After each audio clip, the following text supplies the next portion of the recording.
Jack bought a corpse for 200,000 rubles and took it to the hospital. In a flustered state, he pleaded with the doctor to save the patient. The doctor examined the body and found that the person was already dead. However, the hospital didn't want to tell Jack about it. They thought that as long as they didn't declare the patient dead, Jack would believe that there was still hope for the patient's recovery. In this way, the hospital could make unscrupulous and immoral money. At this moment, a doctor pretended to be anxious and handed Jack a prescription, asking him to quickly go to the pharmacy and buy a large bag of medicine. Then, a nurse took the medicine Jack had bought and pretended to be nervous as she walked into the ward.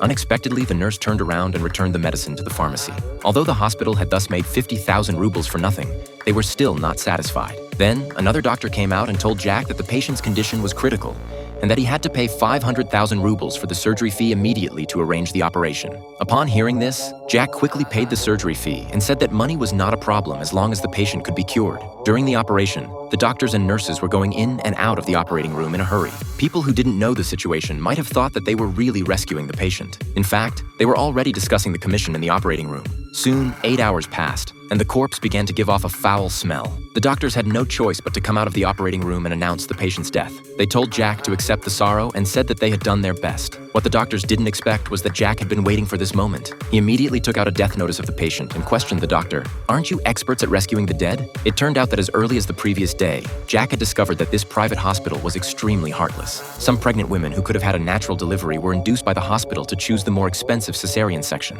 Some patients who had clearly died the previous night were not informed of the truth by the hospital until the family members paid the fees the next day. In order to punish this heartless hospital, Jack had no choice but to buy a corpse and play a trick with the hospital. After Jack made the truth clear, the doctor snatched the death certificate and tried to stuff it into his mouth to destroy the evidence. But Jack was prepared. He took out another death certificate. When the doctor saw this scene, he was completely stunned. Finally, the hospital reluctantly agreed to give Jack 5 million rubles as hush money. After Jack took back the money he had paid, he gave the rest to the family of the deceased, because Jack had heard that the deceased had left a large amount of gambling debts at home. Subsequently, Jack reported all the shady dealings of the hospital to the media. The rich second generation who managed the hospital instantly became the public enemy of the common people. The people who had been cheated by the hospital surrounded him. Unexpectedly, the rich second generation actually fired a gun to intimidate the crowd. The rich second generation thought that he could scare them away. However, when the crowd saw this, they became even more furious and all rushed up to beat the rich second generation. In the chaos, the pistol accidentally went off, and the rich second generation died by his own hand. The news of his death quickly reached the ears of the rich second generation's father. The wealthy man said angrily that he would spare no expense to find Jack and make him pay with his life.